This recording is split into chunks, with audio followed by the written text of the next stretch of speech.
A'udzu billahi minasyaitonir rajim. Bismillahirrahmanirrahim. Assalamualaikum warahmatullahi wabarakatuh.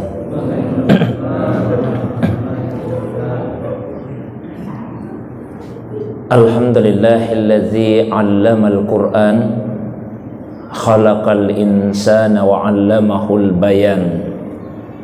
Wassalatu wassalamu ala khairil anam Sayyidina Muhammadin wa ala alihi wa ashabihi wa man tabi'ahum bi ihsanin ila yaumil furqan, amma ba'du. Bapak Ibu hadirin sekalian, jamaah maghrib yang semoga dirahmati, dimuliakan oleh Allah Subhanahu wa ta'ala. Alhamdulillah, segala puji tentunya hanyalah milik Allah Subhanahu wa ta'ala semata-mata.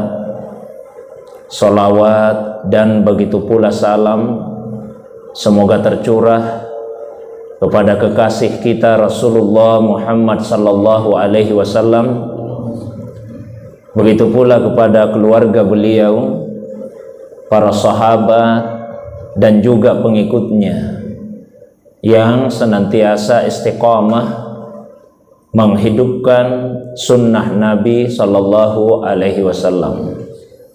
Jamaah yang dimuliakan oleh Allah Subhanahu wa taala, malam ini insyaallah kita lanjutkan kembali kajian tafsir masih pada surah yang ke-13, yaitu surah Ar-Ra'd. Pertemuan yang terakhir telah sama-sama kita membaca sampai pada ayat yang ke-11 dari surah tersebut. Malam ini kita lanjutkan pada ayat yang ke-12. Allah Subhanahu wa ta'ala berfirman, A'udzu billahi minasyaitonir rajim.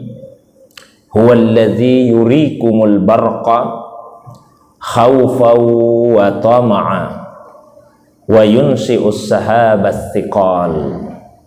Dialah Allah yang telah memperlihatkan kepada kalian al-barqa, kilat, khaufan, yang menimbulkan rasa takut, ya, wa tama'ah, tapi sekaligus juga menumbuhkan pengharapan. Wa yunsi'us sahabas thiqal, ya, dan dialah Allah yang mengadakan mendung yang tebal, ya. Ayat ini dimulai dengan isim isyarah. Ayat ini dimulai dengan dhamir, ya, kata ganti yang menunjuk kepada Allah Subhanahu wa ta'ala. Huwa, dialah Allah. Beberapa ayat sebelumnya itu menjelaskan tentang paling tidak dua sifat utama dari Allah Subhanahu wa ta'ala. Yang pertama yaitu keluasan ilmunya, dan yang kedua yaitu kemahakuasaannya. Maka di ayat ini Allah Subhanahu wa ta'ala menyatakan huwa, dialah Allah yang maha luas ilmunya itu, dan dialah Allah yang maha besar kekuasaannya itu, yang telah memperlihatkan kepada kalian al-barqah, kilat. Kilat itu kemudian menimbulkan dua konsekuensi yang bertolak belakang. Di satu sisi dia mendatangkan khauf, rasa takut atau kekhawatiran bagi manusia, terutama misalnya katakanlah para pelaut yang ada di tengah lautan. Ketika melihat kilat, tentu ada rasa takut di dalam hatinya. Jangan sampai kilat itu kemudian menyambar mereka. Tapi sekaligus juga menumbuhkan tama'ah, menumbuhkan pengharapan di dalam hati, terutama bagi mereka yang ada di daratan yang tidak sedang mengadakan perjalanan. Ketika melihat kilat, tumbuh pengharapannya bahwa hujan akan turun. Nah, ini tentu satu pengharapan. Ini juga sekaligus satu isyarat bagi hamba-hamba Allah Subhanahu wa taala bahwa semestinya di dalam hatinya ada ada dua perasaan berkaitan dengan Allah Subhanahu wa taala. Yang pertama perasaan atau rasa khauf, rasa takut kepada Allah, dan yang kedua juga ada sekaligus raja, ada pengharapan kepada Allah Subhanahu wa taala. Nah, dua rasa atau dua sikap ini mesti dimiliki oleh seorang mukmin. Ibaratnya keduanya adalah sayap yang akan mampu mengantarkan seorang muslim kepada Allah Subhanahu wa taala. Tidak boleh hanya salah satu dari keduanya saja yang dimiliki. Hanya punya rasa takut, kemudian tidak ada pengharapan kepada Allah, atau sebaliknya hanya punya pengharapan tapi tidak ada rasa takutnya kepada Allah. Kalau seorang hamba hanya memiliki rasa takut saja, tidak ada pengharapannya, maka sangat boleh jadi dia akan menjalani kehidupan di dunia ini dengan serba ketakutan. Bisa jadi kemudian dia putus asa karena selalu merasa takut akan terkena azab, terkena siksa, dapat hukuman dari Allah Subhanahu wa taala. Maka dibutuhkan juga di dalam hati itu ada pengharapan untuk mendapatkan ampunan dari Allah, mendapatkan kasih sayang dari Allah Subhanahu wa taala. Tapi sebaliknya, kalau di dalam hati yang ada cuma raja, pengharapan saja, tidak ada rasa takut, maka boleh jadi seorang hamba akan menjalani kehidupan ini dengan santai, tidak ada kesungguhan di dalam beribadah. Bahkan boleh jadi kemudian akan terjatuh kepada sikap meremehkan perbuatan-perbuatan dosa.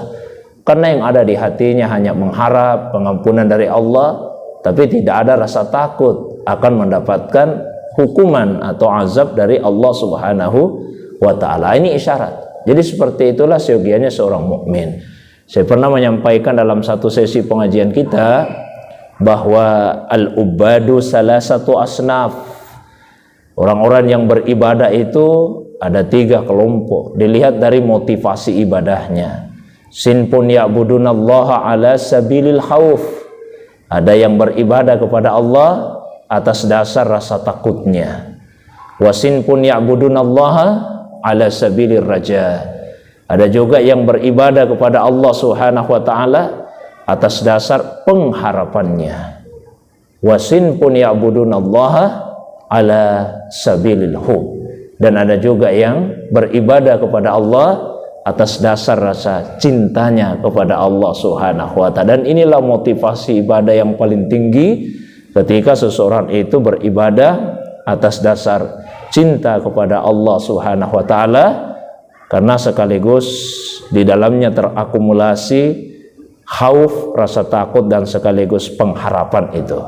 Ketika seseorang mencintai yang lain, maka dia akan takut kehilangannya dan berharap untuk mendapatkan kasih sayangnya atau mengharap kedekatan dengan objek yang ia cintai itu. Jamaah maghrib yang dirahmati, dimuliakan oleh Allah Subhanahu wa taala.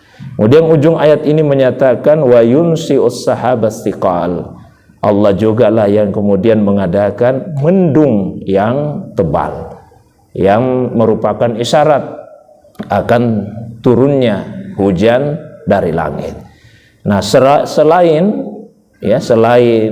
hujan itu biasanya diawali dengan al-barqah, dengan kilat tadi, juga biasanya diawali dengan ar-ra'du, dengan suara guruh atau guntur. Maka ayat berikutnya menyebutkan itu. Wa yusabbihur ra'du bihamdihi wal malaikatu min khifatihi.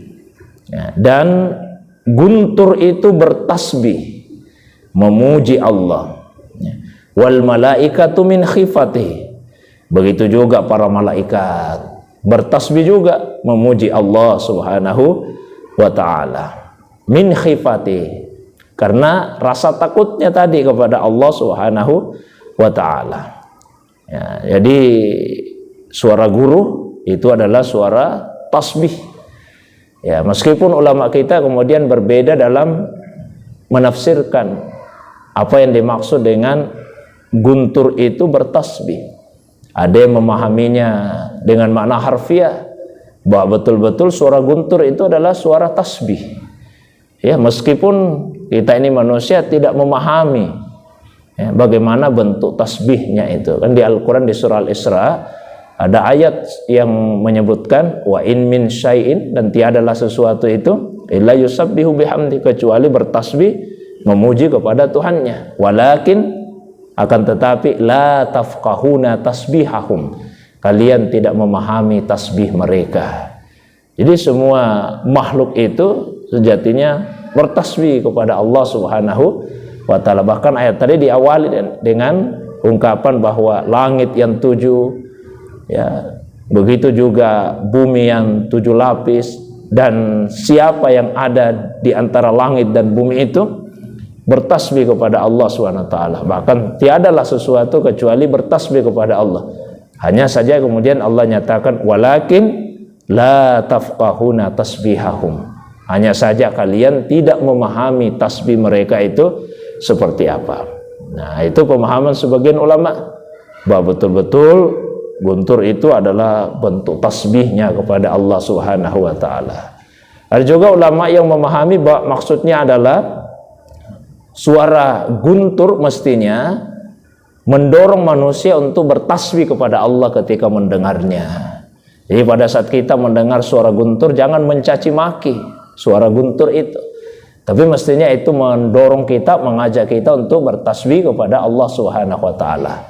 Memang ada beberapa keadaan dan juga beberapa waktu di mana seorang hamba diperintahkan ya untuk bertasbih kepada Allah Subhanahu wa taala. Di antaranya di dalam salat tentu kita bertasbih minimal pada saat ruku dan pada saat sujud. Ya, kita ruku bertasbih kepada Allah, subhana rabbiyal azim wa bihamdi, itu tasbih. Ketika sujud kita bertasbih, subhana rabbiyal a'la wa bihamdi, itu tasbih. Selesai salat pun kita diperintahkan juga untuk bertasbih. Ya. Selesai salat diperintahkan untuk bertasbih. Wa minal laili fasabbihu wa adbaras sujud. Dan pada sebagian waktu malam hendaklah kalian bertasbih. Begitu juga selesai sujud. Yang dimaksud selesai sujud, selesai salat. Ini gaya bahasa yang disebut dengan zikrul juz'i wa urida bihil kul li ahammiyati hadzal juz. Menyebut sebagian tapi yang dimaksud keseluruhan. Jadi salat secara keseluruhan, tapi yang disebut sujudnya saja. Li ahammiyati hadzal juz, karena begitu urgennya, begitu pentingnya bagian yang disebut itu. Jadi ketika dikatakan bertasbih setelah sujud, maksudnya adalah bertasbih setelah selesai salat. Makanya selesai salat kan diantara zikir yang dianjurkan untuk dibaca itu tasbih. Subhanallah, ya. Selain tahmid, alhamdulillah, dan takbir Allahu akbar, dengan jumlah yang bervariasi seperti yang terdapat dalam sejumlah riwayat. Minimal 10 kali tasbihnya, 10 kali tahmidnya, dan 10 kali takbirnya. Subhanallah 10 kali, alhamdulillah 10 kali, Allahu akbar 10 kali. Ada juga riwayatnya menyebut 11. Jadi bisa juga 11 subhanallah, 11 alhamdulillah, 11 Allahu akbar. Ada juga riwayatnya menyebut 25. Subhanallah 25, alhamdulillah 25, Allahu akbar 25. Bisa juga 33, 33, 33. Juga ada riwayat yang menyebut seperti itu. Nah, bisa juga 33 tasbihnya, 33 tahmidnya, takbirnya yang 34. Sehingga jumlahnya secara keseluruhan 100 kali. Nah, selain pada kedua waktu tadi, seorang hamba juga diperintahkan bertasbih, yaitu pada saat menyadari akan keterbatasan dan kekurangan ilmu pengetahuannya. Ya, ada kondisi-kondisi kita sadar, oh ilmu saya terbatas. Misalnya ada pertanyaan yang diajukan, kita tidak mengetahui jawabannya. Nah, itu membuat kita sadar terbatas ilmu saya. Maka bertasbihlah sebagaimana tasbih yang diucapkan oleh para malaikat. Subhanaka la ilma lana illa ma 'allamtana innaka antal alimul hakim. Maha suci Engkau ya Allah, tidak ada ilmu yang kami miliki kecuali sebatas apa yang telah Engkau ajarkan kepada kami. Hanya Engkau yang maha berilmu dan maha bijaksana. Begitu pula seorang hamba diperintahkan untuk bertasbih pada saat ia menyaksikan keagungan ciptaan Allah Subhanahu wa ta'ala, seperti yang disebut di surah Ali Imran. Sudah disebutkan bentuk tasbih. Rabbana ma khalaqta hadza batilan subhanaka faqina azabannar. Tuhan kami, Engkau tidak menciptakan ini semua sia-sia. Subhanaka, maha suci Engkau ya Allah, faqina azabannar, maka peliharalah kami dari siksa api neraka. Itu tasbih. Begitu juga diperintahkan kita untuk bertasbih ketika berada dalam kesulitan hidup. Kalau ada problem, ada masalah yang kita hadapi dalam kehidupan ini, bertasbihlah. Insya Allah, Allah Subhanahu wa ta'ala menjanjikan bahwa orang yang bertasbih itu akan dikeluarkan dari kesulitan hidup yang dia hadapi. Sebagaimana Allah telah mengeluarkan Nabi Yunus alaihissalam dari dalam perut ikan karena tasbihnya. Ketika Nabi Yunus berada dalam perut ikan, apa yang beliau baca? Beliau tidak meminta secara langsung kepada Allah, ya Allah, keluarkan saya dari perut ikan ini. Bukan itu yang beliau minta kepada Allah. Tapi yang dibaca itu diantaranya adalah tasbih. Diantaranya adalah tasbih. La ilaha illa anta subhanaka inni kuntu minaz zalimin. Itu tasbih diantaranya. La ilaha illa anta, tidak ada Tuhan kecuali Engkau ya Allah. Subhanaka, maha suci Engkau ya Allah. Inni kuntu minaz zalimin, sesungguhnya saya ini termasuk diantara orang yang zalim. Tapi karena tasbihnya itulah Allah menyelamatkannya. Laula annahu kana minal musabbihin, seandainya Nabi Yunus itu tidak termasuk dalam kelompok orang yang bertasbih, lalabisa fi batnihi ila yaumi yub'atsun. Dia akan tinggal terus selamanya dalam perut ikan itu sampai tiba nanti hari kebangkitan. Jadi tasbihnya itu yang Allah lihat, sehingga kemudian Allah selamatkan dia dari dalam perut ikan. Tapi ini tidak berlaku khusus untuk beliau saja. Allah sebut di ujung ayat, wa kadzalika nunjil mu'minin. Demikian pula kami akan selamatkan orang-orang yang beriman lainnya. Maksudnya apa? Ketika ada seorang mukmin yang berada dalam kesulitan hidup dan dia melakukan hal yang sama dengan yang dilakukan oleh Nabi Yunus dengan membaca kalimat tadi, diantaranya la ilaha illa anta subhanaka inni kuntu minaz zalimin, maka Allah juga akan mengeluarkannya dari kesulitan hidup yang dia alami. Banyak lagi kondisi-kondisi di mana seorang hamba itu diperintahkan bertasbih. Nah, di ayat ini salah satunya yaitu pada saat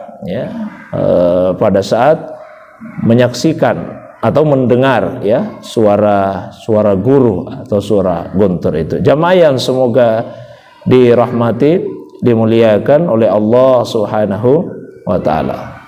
Kemudian yang berikutnya, lanjutan ayat yang ke-13 tadi, wa yursilus sawa'iq. Wa yursilus sawa'iq, Allah juga yang melepaskan halilintar. Fayusibu biha may yasha, sehingga kemudian dia menimpa siapa yang dikehendaki oleh Allah Subhanahu wa ta'ala. Wa hum yujadiluna fillah, dan mereka itu maksudnya orang-orang kafir sementara berbantah-bantahan tentang Allah. Wa huwa syadidul mihal, dan dialah Allah yang syadidul mihal. Nanti saya jelaskan tentang makna mihal, tapi untuk sementara kita terjemahkan, dan dialah Allah yang maha keras siksaannya. Karena minimal ada 3 tafsiran ulama tentang makna mihal di ayat yang ke-13 ini. Nah, penggalan ayat ini itu serasi dengan apa yang disebutkan di dalam beberapa riwayat, misalnya di Sunan An-Nasai dan juga di dalam kitab Musnad Al-Bazzar yang menceritakan tentang sabab nuzul, latar belakang sejarah dari turunnya ayat ini. Jadi dikisahkan bahwa suatu waktu Rasulullah Sallallahu Alaihi Wasallam mengutus seorang sahabat untuk menemui para pembesar kaum musyrik jahiliyah, untuk mendakwai mereka, mengajak mereka kepada tauhid, untuk mengesahkan Allah Subhanahu wa taala. Tapi kemudian para pembesar kaum musyrik jahiliyah itu justru mengolok-olok utusan yang diutus oleh Rasulullah SAW, sambil kemudian mereka bertanya, Tuhanmu itu yang kamu mengajak kami untuk beribadah kepadanya, untuk menyembahnya, seperti apa modelnya? Dia terbuat dari apa? Apakah dia terbuat dari besi?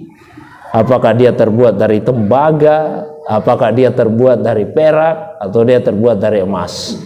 Karena seperti itulah orang-orang Arab jahiliyah dulu, Tuhan itu dikonkretkan dalam bentuk-bentuk yang nyata, sehingga mereka menyembah berhala-berhala. Ketika diajak untuk menyembah Tuhan yang satu, mereka bertanya, itu terbuat dari apa? Apa terbuat dari batu seperti Tuhan kami ini, atau dia dari besi, atau dia dari tembaga, dari perak, dari emas? Kemudian utusan Rasul tadi pulanglah kembali menemui Rasulullah Sallallahu Alaihi Wasallam, melapor, seperti ini kisah yang saya alami ya Rasulullah. Nah, kemudian Rasulullah SAW mengutus lagi, jangan putus asa, balik lagi dakwai mereka. Sampai 3 kali sahabat tadi bolak-balik menemui para pembesar orang-orang musyrik jahiliyah itu. Nah, tapi selalu terjadi seperti itu. Pada akhirnya Allah Subhanahu wa taala yursilus sawa'iq. Jadi disebut Allah kirim halilintar. Allah kirim halilintar yang kemudian mematikan mereka semua. Maka turunlah ayat ini. Itu sebab nuzulnya. Nah, maka ketika dikatakan bahwa wa huwa syadidul mihal, salah satu pemaknaannya tadi mihal dari kata mahala yang artinya siksa. Berarti Allah itu syadidul mihal, keras siksanya. Ada juga ulama yang memahami bahwa kata mihal itu berasal dari kata mimnya yang panjang mahala. Mahala yang artinya tipu daya. Jadi kalau tadi yang pertama maknanya siksa, sekarang tipu daya. Jadi kalau dimaknai tipu daya berarti Allah itu sangatlah kuat tipu dayanya. Maksudnya apa? Allah mempunyai tipu daya. Itu kurang lebih sama maknanya dengan firman Allah yang menyebutkan wa makaru wa makarallah. Mereka melakukan tipu daya, Allah pun melakukan tipu daya. Ini dalam bahasa Arab disebut kayak bahasa musyakalah. Artinya apa? Jadi Allah sebut yang sesuai dengan perbuatan orang-orang yang menentang, yang membangkang itu. Jadi ketika mereka melakukan tipu daya, nah Allah sebut juga balasannya tipu daya. Bukan berarti Allah membuat tipu daya dalam makna yang sebenarnya, tapi maksudnya adalah Allah membalas perbuatan mereka itu. Jadi ketika orang-orang kafir melakukan tipu daya, Allah kemudian menimpakan hukuman kepada mereka sebagai balasan atas tipu dayanya itu. Nah, itu gaya bahasa Arab musyakalah namanya. Ada juga ulama kita yang memahami bahwa mihal ini dari kata haula, mimnya ini tambahan. Misalnya ada ucapan haukala itu la haula wala quwata. Biasa diterjemahkan tidak ada daya, tidak ada upaya. Atau la haula wala quwata dalam arti tidak ada yang sanggup untuk menolak sesuatu yang buruk, dan tidak ada yang mampu untuk mendatangkan kebaikan. Jadi haul menolak yang buruk. Jadi Allah itu sangat keras, sangat kuat dalam upayanya untuk menolak sesuatu yang buruk. Yaitu diantara pemaknaan yang diberikan oleh ulama kita tentang makna ujung ayat ini, yaitu wa huwa syadidul mihal. Jamaah yang dirahmati, dimuliakan oleh Allah Subhanahu wa taala. Saya kira untuk malam ini 2 ayat dulu. Seperti biasa saya berikan waktu yang lebih lapang. Kalau ada hal-hal yang ingin didiskusikan, ditambahkan atau ditanyakan baik yang berkaitan dengan kandungan dari 2 ayat tadi atau masalah agama yang lain di luar dari apa yang saya sampaikan, saya persilakan kepada Bapak Ibu jamaah sekalian. Silakan Pak.